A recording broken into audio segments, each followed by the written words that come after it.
Hello दोस्तों। अक्सर आपने देखा होगा कि हमारे जीवन में तरह तरह के लोग आते हैं। सब अलग अलग पर्पस से हमारी लाइफ में आते हैं और जब वो पर्पस यानी वो मकसद पूरा हो जाता है तो कुछ लोग हमारी लाइफ से चले भी जाते हैं। तो दोस्तों, जीवन में लोगों का आना जाना तो लगा ही रहता है, पर तकलीफ़ हमें तब होती है जब हम अटैचमेंट में आ जाते हैं।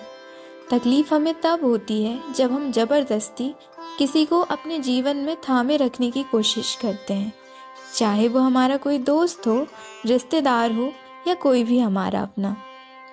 दोस्तों, जब तक अनकंडीशनल लव रहता है यानी निस्वार्थ प्रेम रहता है, तब तक हर रिश्ता खूबसूरत होता है। लेकिन जहाँ लगाव की जंजीरें आ जाती हैं, वहीं से मानो किसी रिश्ते की उम्र खत्म होने लगती है। इसलिए बहुत ज़रूरी है डिटैचमेंट में रहना। बहुत ज़रूरी है अटैचमेंट की गिरफ्त से दूर होना।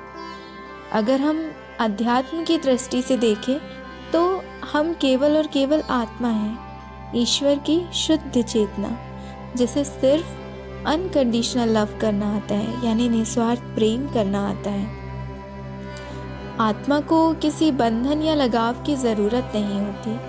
आत्मा तो मुक्त है और यही इसका सच्चा स्वरूप है। अच्छा, फिर क्यों ऐसा होता है कि जब हमारी लाइफ में कोई हमें छोड़कर जा रहा होता है तब हम दुखी हो जाते हैं? क्यों हम इस बदलाव को स्वीकार नहीं कर पाते? क्यों हम ये समझ नहीं पाते कि हर एक इंसान हमारे जीवन में किसी पर्पस से आता है, किसी मकसद से आता है। जिस दिन वो पर्पस पूरा हुआ उस दिन उस इंसान को जाना ही है, फिर चाहे उसे कितना भी रोकने की कोशिश कर लें हम। तो दोस्तों, चलती ट्रेन अपनी रफ्तार में आ जाए और आप उसे ना पकड़ पाओ तो क्या करना चाहिए? सिंपल आंसर है, जो जा रहा है उसे जाने दो। वो अपने सफ़र में है, उसकी मंजिल अलग है, उसका रास्ता अलग है। सूखा पत्ता पेड़ से झड़ जाए तो उसे झड़ जाने दीजिए।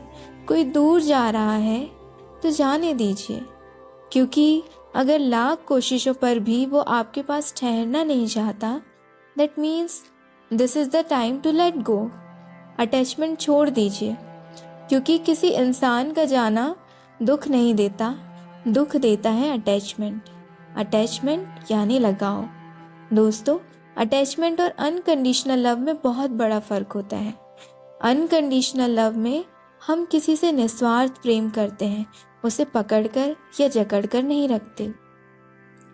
लेकिन जहाँ गहरा लगाव हो जाता है, जहाँ अटैचमेंट आ जाता है, वहाँ हम सब कुछ समेट कर रखना चाहते हैं, चाहे वो इंसान हो या कोई वस्तु।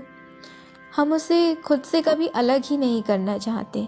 लेकिन इस संसार में सब कुछ नाशवान है, यहाँ तक कि हमारा शरीर भी एक दिन हमारा साथ छोड़ देगा। इसलिए दोस्तों, डिटैचमेंट में आना बहुत ज़रूरी है। एक आध्यात्मिक स्तर के अलगाव को अपने जीवन में लाना बहुत ज़रूरी है। अलगाव ऐसा कि सबके साथ सांसारिक संबंध में होकर भी किसी के साथ संबंध नहीं हो, सबके साथ सांसारिक जीवन में रहते हुए भी इस संसार और बंधनों का मोह ना हो। और ये सब बातें हमें तब समझ में आती हैं जब हम अपने स्वादिष्ठान चक्र यानी सेक्रल चक्र पर काम करते हैं। दोस्तों, हमारे शरीर में 7 चक्र होते हैं, जिसमें से रूट चक्र यानी मूलाधार चक्र के बारे में मैं आपको पहले भी बता चुकी हूँ। अब हम स्वादिष्ठान चक्र यानी सेक्रल चक्र के बारे में बात करेंगे। तो दोस्तों, ये चक्र हमारे मूलाधार चक्र से 2 अंगुल ऊपर होता है। इसका बीज मंत्र होता है वम। जैसे ही हम इस चक्र पर काम करने लगते हैं तो ये चक्र धीरे धीरे जागृत होने लगता है, और जब ये एक्टिवेट हो जाता है तब हमारे सारे अटैचमेंट, हमारे सारे मोह जो कि हमारे दुख का कारण होते हैं, वो सभी खत्म होने लगते हैं। हम धीरे धीरे ये समझने लगते हैं कि हर इंसान हमारे जीवन में ईश्वर की मर्ज़ी से आता है, हमें कुछ सिखाने आता है, किसी पर्पस से हमारे जीवन में आता है, और जैसे ही उसका पर्पस पूरा होता है वो हमारी लाइफ से चला जाता है। और इस बात पर हमें कभी दुखी नहीं होना चाहिए।